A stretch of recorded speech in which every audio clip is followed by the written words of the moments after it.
You are listening to Love Living Radio Ignite Your Whole Being with Emily Perkins. Tune in every second and fourth Wednesday at 4 p.m. Pacific as Emily sheds a radiant light of love on the beauty and the power that resides within you. Inside the power of love is the possibility of healing wounds and transforming your stories. Can you feel the call of your spirit? What would igniting your whole being look like? Discussing love in all its forms through conversations that provoke awareness, curiosity, and expansion, Emily shares the unlimited power of love.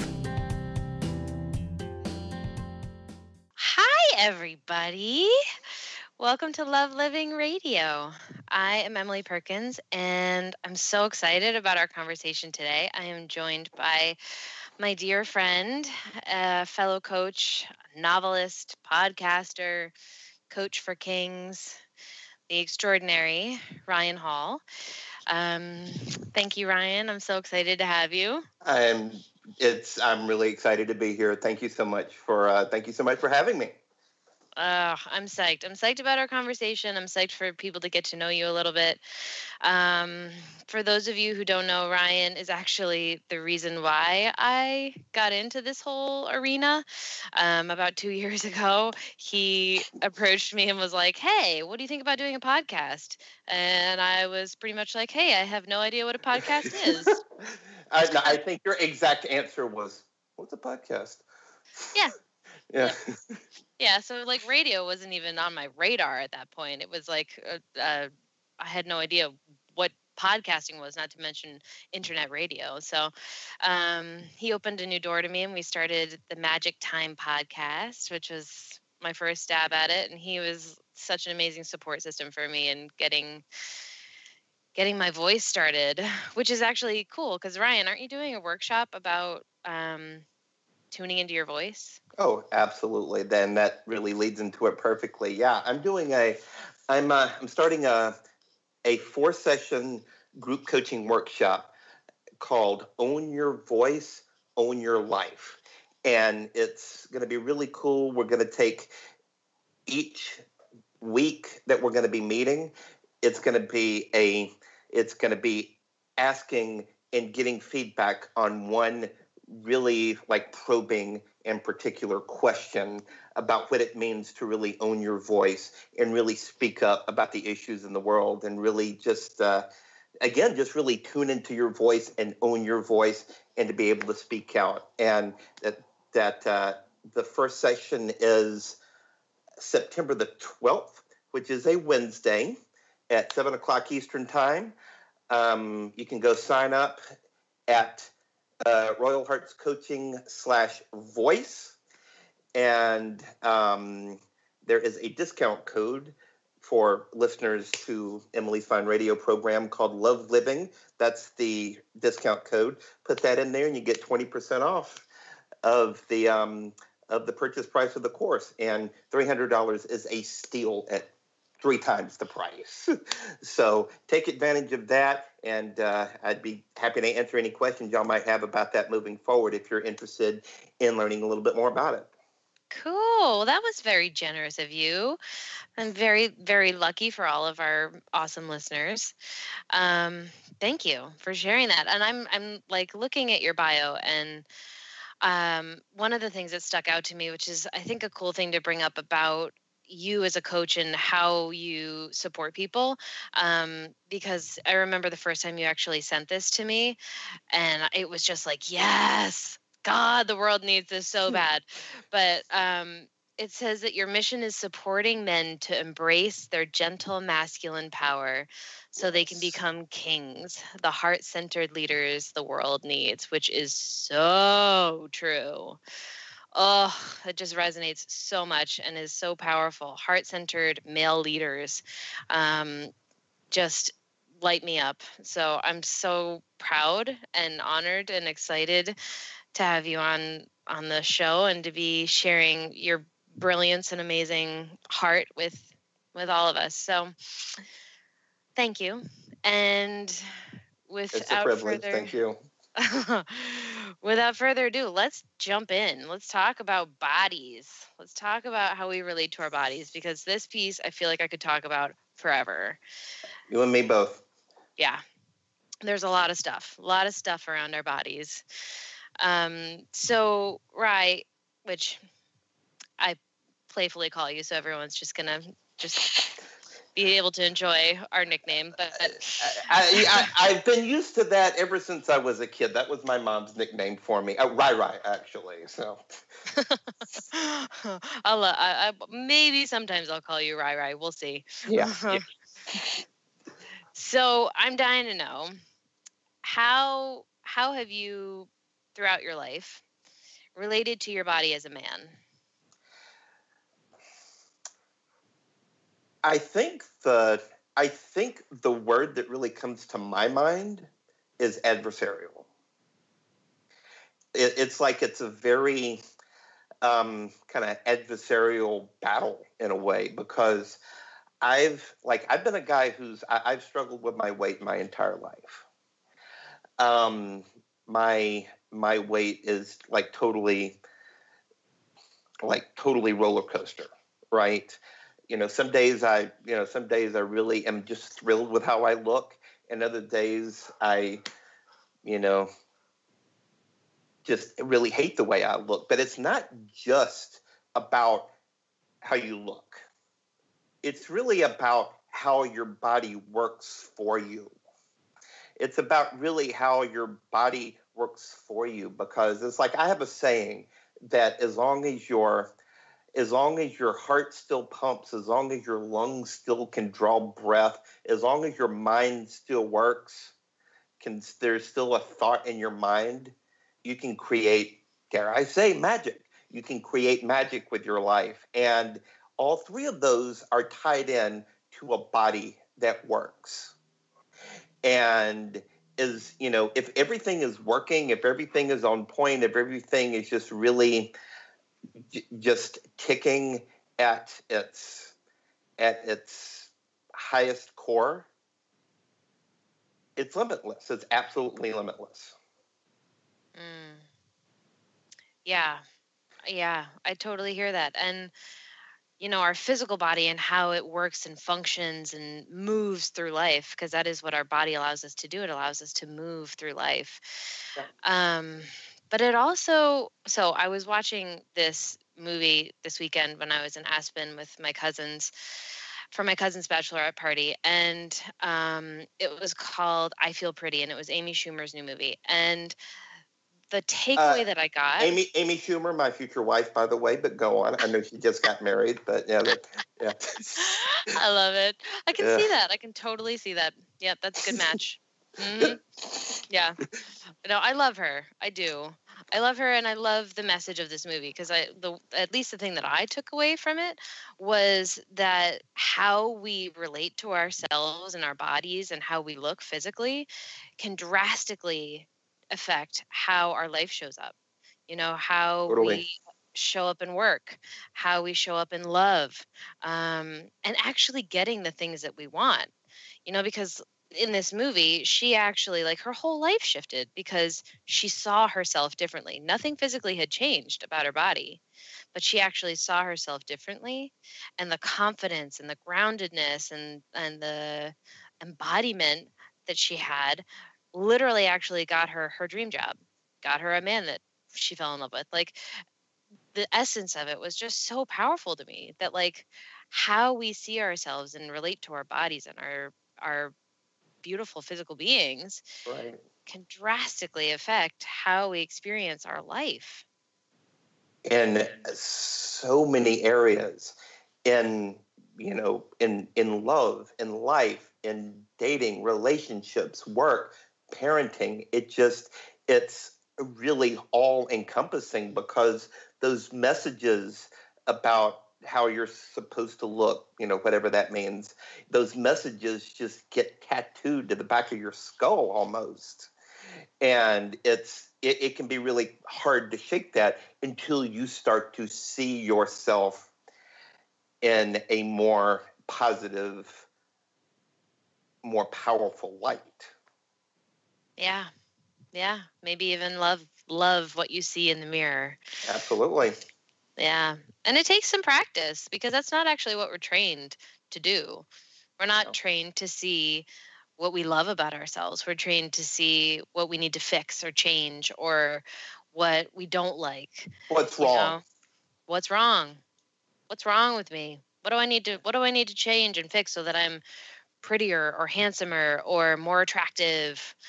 Right. If I had a Instead six of pack, people would love me. If I was a woman, if I had bigger boobs, people would love me more. It's so dangerous and so negative. It's like a Mexican firing squad where everybody's aiming guns at each other and nobody knows when to pull the trigger. totally. Yeah.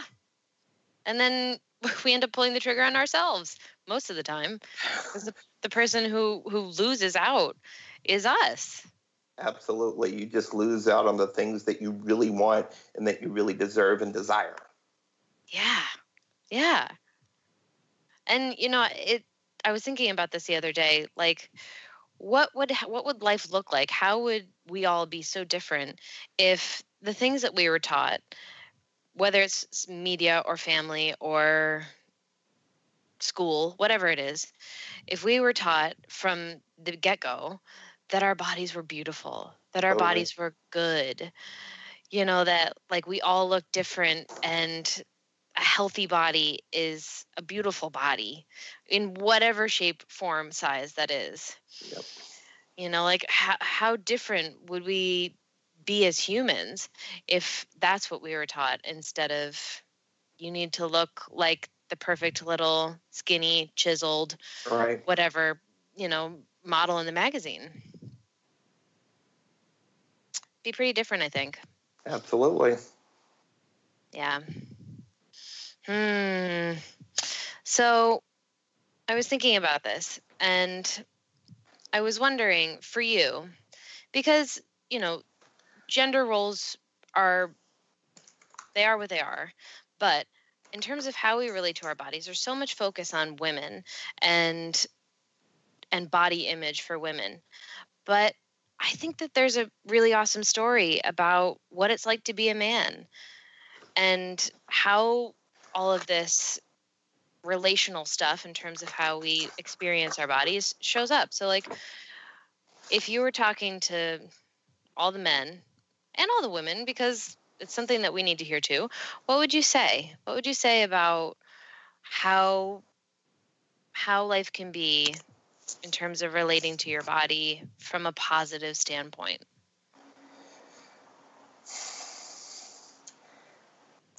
It's like I said earlier, when those things are in alignment, that mind, heart, breath, when everything is working right, the human body really is a machine. If you think about it, the human body really is a machine, and machines never have to look a certain way. Machines never have to behave a certain way.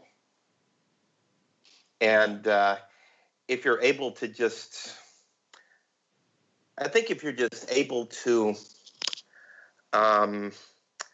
just really stay grounded in that, and just the idea that it's that just the human body is just a machine, then you're really just going to be limitless, because this is not just, I'm not just speaking to the men here, I'm speaking to everybody, right? I'm speaking to everybody, men, women, everybody, because people who relate to themselves as a machine, as just a remarkable physical machine that we all are, then there's just no limit. There's just absolutely no limit to what you can create.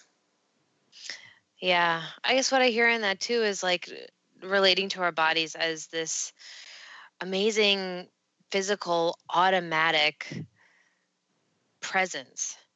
This thing that works for us all the time. It's working for us all the time. We don't have to think about it. We don't have to try. Our heart pumps on its own. The blood in our veins, the synapses in our brain, like it's doing it all on its own. Yep. We just have to trust it and appreciate it. Yeah. I guess that's what I hear in the machine. Yeah, because and I have experienced similar stuff to this.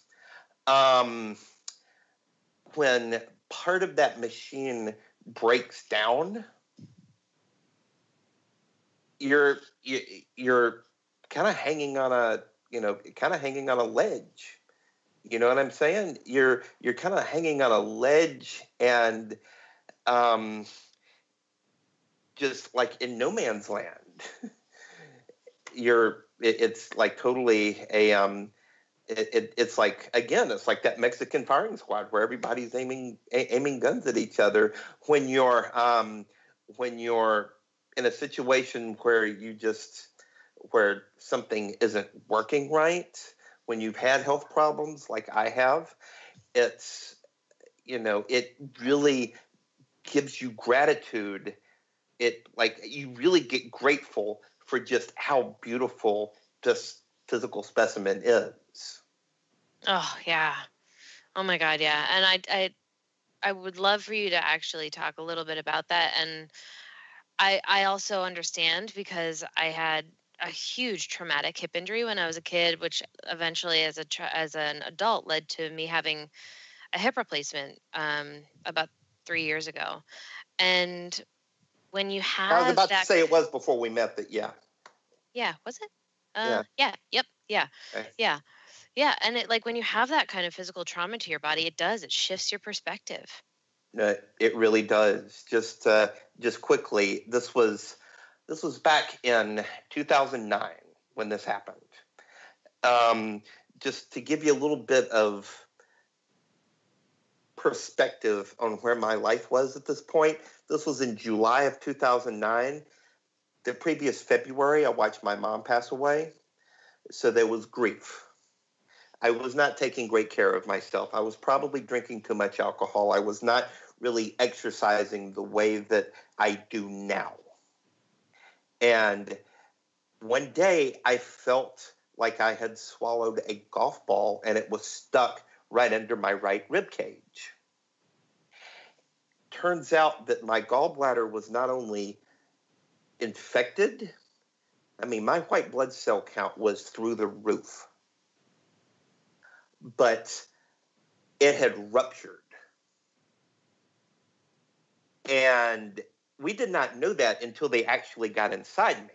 I've got a tiny little 10-inch scar right under my right rib cage of just a constant reminder. It's faded a little bit. It's been almost 10 years, but just as a constant reminder of just what could have been, of just what could have happened.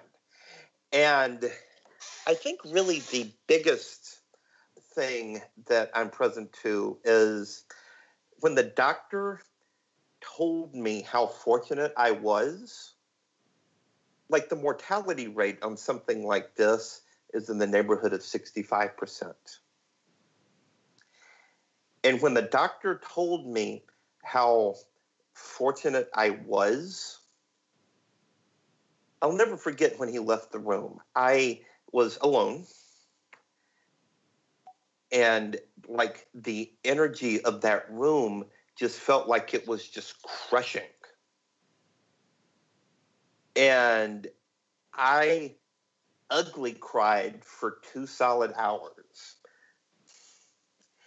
And I made a vow at that moment that I was never going to take anything for granted again, that I was never going to take my body for granted again, that I was never going to take life for granted again. And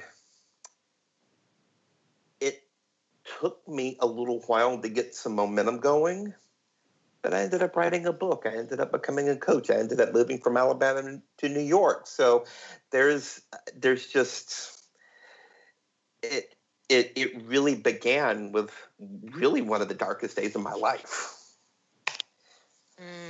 Yeah, I think that's often how it happens too. We have those moments, those really challenging contraction moments that push us forward into something new, that push us forward into gratitude, into really appreciating the things that we have. Absolutely. And that first primary thing that we have is our body. Yes. This is where it all starts. Right here. Yes. Yes. Every last bit of this, all the rolls, all the extra padding, everything. It all starts with this. Yeah. Yeah. And it's I love you. I love that you just said the roles, because like, if we're going to get real and vulnerable and talk about bodies, then I think that there's something in acknowledging the parts of our bodies that we're most self-conscious of, and I think that the value in outing it and saying it is actually, one, just verbalizing and getting it out of your body, the thing that you hold in your head that kind of festers there. Yeah. But also just like relating, like for me, my belly is like my area. It's the place in my body that I judge all the time. No matter how much work I do, that little voice is still back there, Absolutely. Absolutely. And it's also the place where I am most vulnerable. Like all of our major intestines and organs are here. For women, it's very sacred. It's also where I store as an empath. Like I store energy, both mine and other people's, and that's where I store. So like, there's a lot going on in my body in this little space that I judge the crap out of all the time. I am the exact same way when it comes to my belly. I mean, I'm the exact same way, and I wouldn't say that's really where I store the energy of other people. Just a quick side note, I had no idea what an empath was until I met you. And I realized, okay, I've been one my entire life. But it's you're totally right. It's just an incredibly sacred area for guys too, if you think about it, because that's really the fuel of your body. Because where does food go? Where does the waste go? I mean, it's the fuel of the entire body. Yeah, it's literally how we process, like how we process life. Yes, totally. Literally how you process. Literally. Yeah. I mean, if you want to get really meta here, yeah. And I think it's a pretty tender and sensitive and vulnerable place for a lot of people. And for me, it's always been how I judge how attractive I am. Like I think we could probably all have that one part, maybe, that like, if this part of my body's doing well, then I look good. Like then I'm hot, then I'm sexy, then I'm skinny. And for me, that place has always been my belly.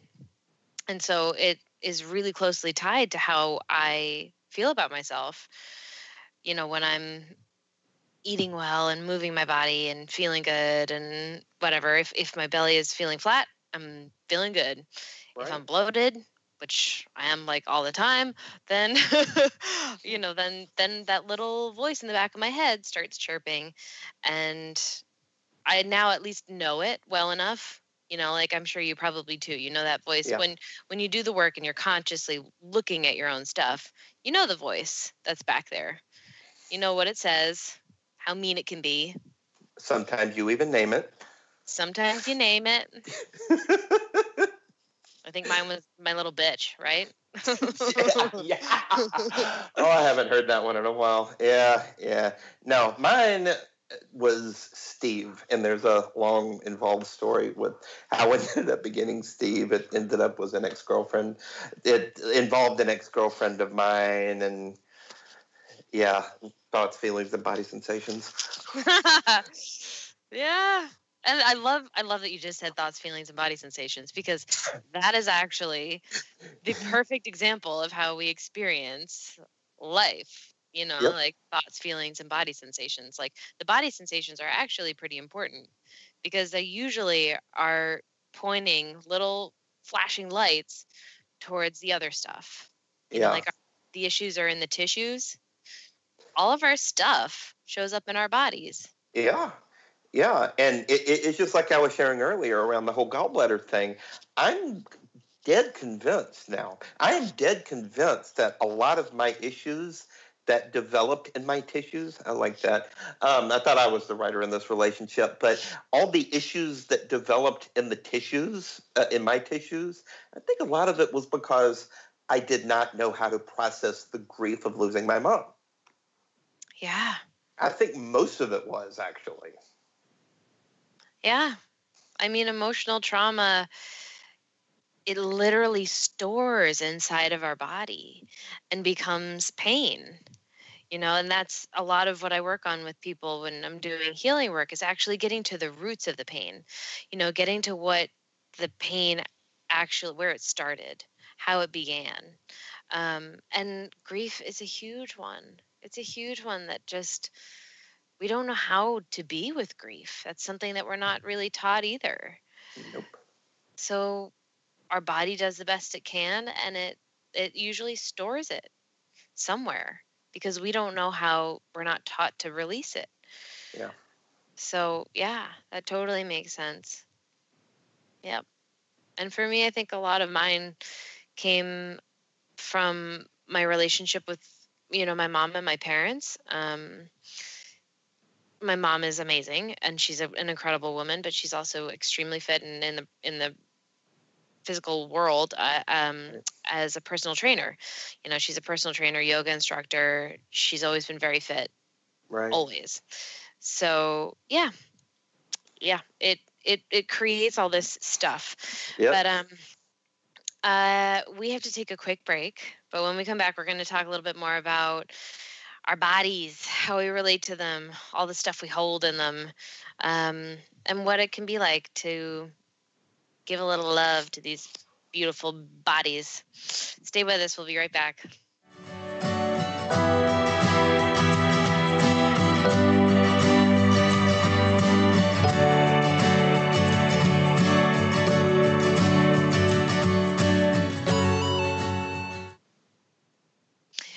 Welcome back. What's up, everybody? I am here with Ryan Hall, and we are talking about our bodies today, how we relate to them, how we experience life through our bodies.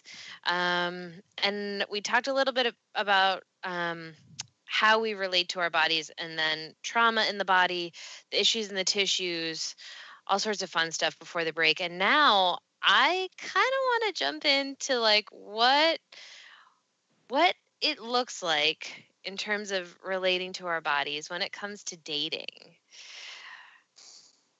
Ryan, do you want to jump in on that?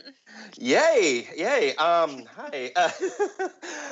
It is, I don't want to say that it's always in the back of my mind, but it is in the back of my mind a lot. Like just how I relate to my own body when it comes to my own dating life. Like I took a long break from dating. Like I have been single. It's like I like to joke. I have been single since Barack Obama had dark hair. Since Barack Obama had dark hair, since Cam Newton won the Heisman Trophy, and yeah, but I've started to like dip my toe back into things, and that is just something that just like stays in the back of my mind, really constantly. Like just this past weekend, a couple things I wanted to share here, but just this past weekend, I went to this kind of networking mixer / singles mixer in New York City, which a kid from Alabama doing something like that in Midtown Manhattan, it still kind of blows my mind. But I think I had been there maybe 5 minutes, right? And I was at the bar, and this statuesque, it's about the only thing I could really use to describe this woman. Blonde woman, maybe a little older than I am, but not much. I'm not going to say she reminded me of our mutual friend Alice, but it was close. And honestly, I couldn't tell what size how tall her heels were. But I'm having this really cool conversation with this woman. She was a nurse. And I was having this really cool conversation with this woman, but in the back of my mind, there was just like this little, I call it my inner prince, but in reality, he's like an inner tyrant. Because he likes to pitch, as we say in Alabama, he likes to pitch hissy fits. But he was like in the back of my mind, just telling me, she is not going to go for you, man. She is not going to go for you. She is checking you out, and she's not liking what she's saying. And she peeled off. We ended up breaking the conversation. She peeled off and started talking to somebody else. And meanwhile, I was just kind of wishing that I had never come to this thing, because the conversation that I was having with myself was just, it was, again, like a Mexican firing squad. And it's just little stuff like that just keeps me from really taking advantage of this, because I have met some incredible women lately. I have met some, beautiful, successful, talented, powerful women lately. And I have not let myself really get out there because of that little voice and that little nightmare scenario that I keep painting in my head. So when it comes to dating, when it comes to relationships and dating, it's, I know that women get a lot of, have a lot of the, I don't want to say burden, but because men have a little more flexibility, I believe, in this regard, at least how society sees us. But the stuff is over here too, man. The stuff is over here too. We're all insecure about certain things on our bodies. And so much so that it can just take you right out. Yeah, it can take you out. Yeah. Take you out hard. Yep. I hear that. I totally hear that. And I think that's actually a really good way to phrase it. Like, it takes you out of the moment. It takes you out of the connection. It takes you out of the possibility. It takes you out of your own experience with yourself and your body. And I had a really similar moment this weekend also, when I was at the bachelorette party with my cousins, they're beautiful. I mean, they're just gorgeous girls. And I've always, whether it's actually true or not, I've always related to myself as the heavier one of all of the girls in my family. And so weirdly, when I'm with them all, that's how I relate to myself. That's how I actually embody myself as Right. this teenage girl that sees herself as the chubby one or the heavy one or the thick one or the strong one, and it was so crazy to me to actually watch how that just kept showing up throughout the weekend. And we went out dancing, and I had a sexy dress on, and normally I feel amazing in that dress. But of course, in the back of my mind, that same little voice, that same firing squad was going off, and it stopped me from just being present. One, being present with them, being fully present with my cousins who I love so much and never get to spend time with, and it also stopped me from fully appreciate whether or not I was actually going for guys, which in that moment I wasn't. It stopped me from just appreciating me. Yeah. And it really can. Yeah. Yeah. And then when you stop appreciating you, when you stop actually embodying yourself and looking in the mirror and being like, God, I love this being, this body that I'm so lucky to have, it affects how you relate to everything and everyone. It really does. I have a great example of this. This was early June. I participated in something called the Writers Hotel Writing Conference. Long story short, I got some of the best notes I've ever gotten on my writing. I've gotten a ton of feedback and interest from the New York agent community. And I have been spending a lot of time and more than a lot of energy on actually getting this book, this new book that I'm working on, of which you've read some samples, but this new book that I've read, that I've been working on, getting it good, not just good, but great and ready to be shipped out. And part of this conference was a reading that I gave along with 9 other writers at this really charming little bar in the East Village. Now, I had some guests there. One was a date, and the other was a woman I would totally not be against dating. Okay, I had there were some other people there, but those were the 2 that were just kind of like in my focus, other than my performance up on stage. And I shot a YouTube video, which I think I shared with you, but I can't remember. But I shot a YouTube video of me up there. And this is some of the most powerful writing I've ever done in my life. And the whole time I'm thinking, God, I look massive. I look absolutely massive. And I'm reading, I did an incredible job reading. And I looked I thought that I looked absolutely just massive. And it was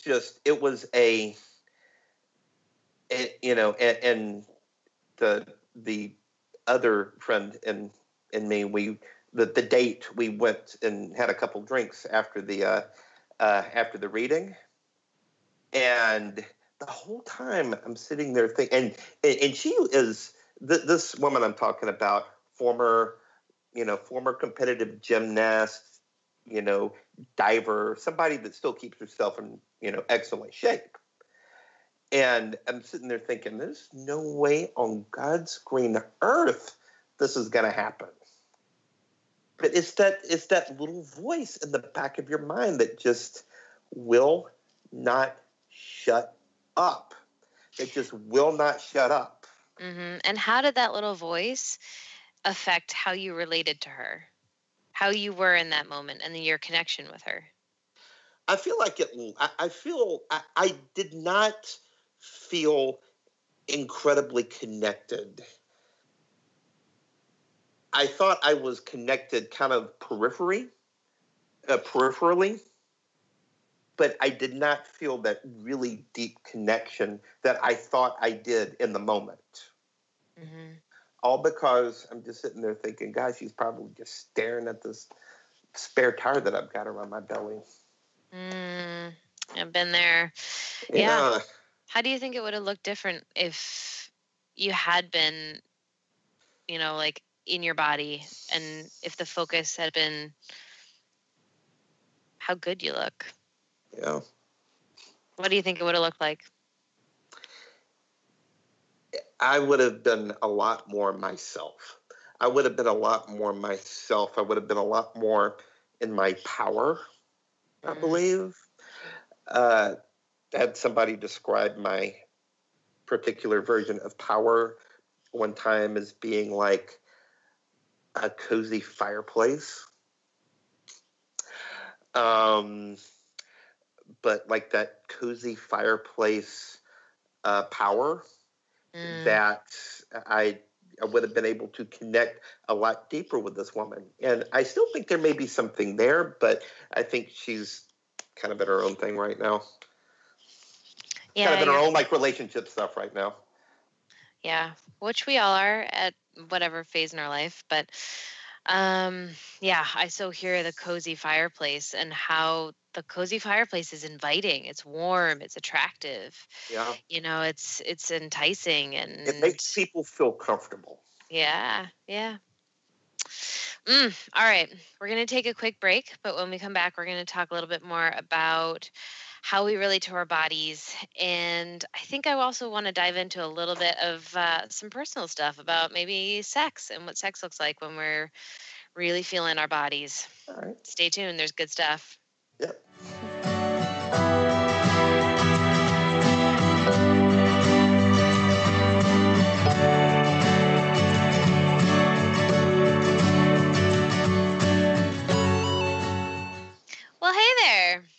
back to Love Living Radio. I'm Emily Perkins, and I'm here with my dear friend Ryan Hall talking about our bodies and how we relate to them and how that then affects and creates our life. Like how we see ourselves and relate to our beautiful bodies and how that then creates connection or disconnection. And just something just came up as you were talking about that. If you think about it, we all began inside somebody's body. We all began in somebody's body. And I'm thank God every day I'm a man and will never be pregnant, but it's, it is just something that we all should be grateful for. Yeah, I love that. I love that you brought that up. And that's such a cool point that like we begin inside another body and become another body. And we start out as a body, as a bunch of cells, even as a fetus, like we start out as little cells and as a little body. And then we learn all this stuff. We learn that our bodies need to look a certain way. We learn that, it's never good enough. We learn that the perfect body is what we whatever should the hell be that looking means. for. Right. Yeah. Exactly. But we start out just as a body without all this other stuff that we put on it. Yeah, I guarantee you that some baby born in the world is not going to have any of this, media crap shoved down our throat. Like, hey, I know you're only 2 months old, but have you started working out yet? Have you started chiseling your chest yet? I mean, oh God. I mean, it's like every time I walk by like a Men's Health magazine, it's like 15 ways to chisel your chest. 6 ways to have the best sex of your life. I mean, come on, it's ridiculous. Well, thanks for that. I wanted to talk about sex, so that was the perfect little intro. I know how you operate, Melody. I know how you operate. We got to get the word out. We got to talk about this stuff. We do, man. Yep. So, if we're going to talk about sex in our bodies, and we're going to get a little personal, but how does it affect you in terms of an intimate relationship when you feel good about your body and when you don't? That is a great question. And I'll start by answering the latter first. When you're not feeling good about your body, when you're not feeling good about how you look, there's just like this nightmare scenario that I have. And as I mentioned before, I've been single for way longer than I really care to admit at this point. But it's like this nightmare scenario that I have that things are getting physical. Things are getting physical. Clothes are coming off. And take my shirt off. She sees what's underneath there and she runs. Now, keep in mind, this is a nightmare scenario. It's never actually happened because I've been avoiding this for so long. But that is just a scenario that's, it's kind of hard. Again, it's like one of those that's just like tattooed on the back of your mind. And I've been doing a lot of work on myself to really shift that perspective in my life, because sex is fun. It's a basic human need and it's fun. And if you deny yourself that kind of play, that kind of fun, it's just because of just some perception that you have about yourself. I mean, come on, you're really doing your world, the world and your world a disservice. Yeah. We're doing ourselves and our world and the world a disservice by not fully embracing our bodies, by Absolutely. not enjoying this beautiful gift. I mean, it is such a gift to be able to experience sex the way that we do. And I think a huge part of how we experience it is how we experience our bodies. You know, like if we're feeling grounded and confident and sexy and, you know, embodied, then it's a totally different experience. Absolutely. Absolutely. Because it's one of those, it's something that I like to say is that if you feel like you can walk into a room and just have all the eyes in the room looking at you. You know what I mean? Just have all the eyes in the room looking at you. That's when you're feeling at your sexiest. That's when you're feeling at your strongest and most grounded. And I've got a great example of this, that this is not something that has happened yet, but this is happening at the end of the month, at the end of August, is that I am going to be going to a black tie party. And I've gotten to the point where I just want to, I want to 007 this. Just like 007 this and be able to, just to be able to walk around and Ryan Hall. Yes. Please. I hate it. But do you get what I'm saying? Is that when you're really feeling yourself, it's like you and I did a great podcast on this during our Magic Time podcast. And I remember something you said about when you're at the gym, when you're at the gym and your music's pumping, you're feeling yourself, you're dancing, you're just really in it. That's the most present that anybody can get. I'm the exact same way. I am the exact same way when it comes to, just getting really connected with my body. And, it is, that's what's going to turn heads. It's not what the media would want you to believe with the 6-pack abs or the gigantic boobs and the butt. I mean, it's a total package. Yeah. Yeah, I'm glad you said that, because it is. It's like how you hold your body, how you feel in your body. Because for me, I always thought that I was sexiest if a man was looking at me or acknowledging me, or, if he said nice things about my body, which is all exterior. It's all validation from somebody else. And when I'm at the gym and I'm just doing my thing, I am so in my body and I feel so hot and so strong. And that comes from me. That doesn't come, sometimes it comes from the men watching me work out, but it's also. Can you blame them at that point? I'm a beast at the gym. I'm gonna own that. Yeah. It's fun though, and it is this energy that builds inside of me, regardless of whether or not there's somebody watching. It is this embodiment that I have, that I get when I'm there, that makes me love my body, that makes me feel awesome and sexy and beautiful. That external validation really doesn't mean anything.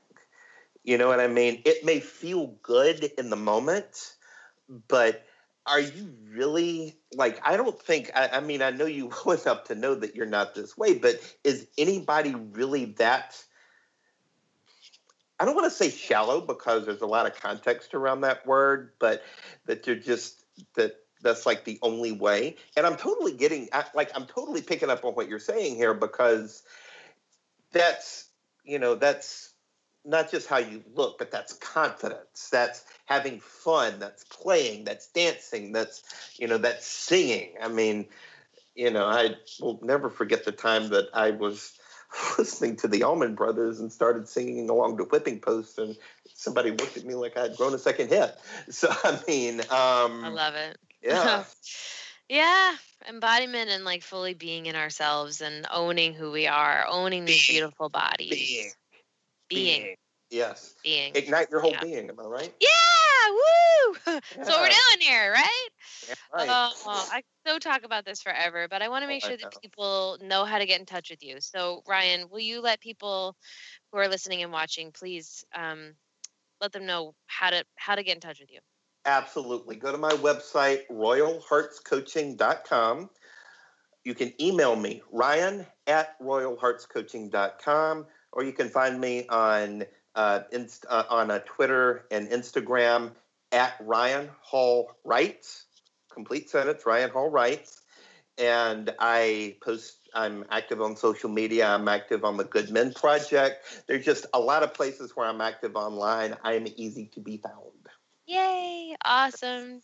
Thank you so much. This has been such a fun conversation. For all of you watching, thank you, thank you, thank you. It was just a super fun conversation.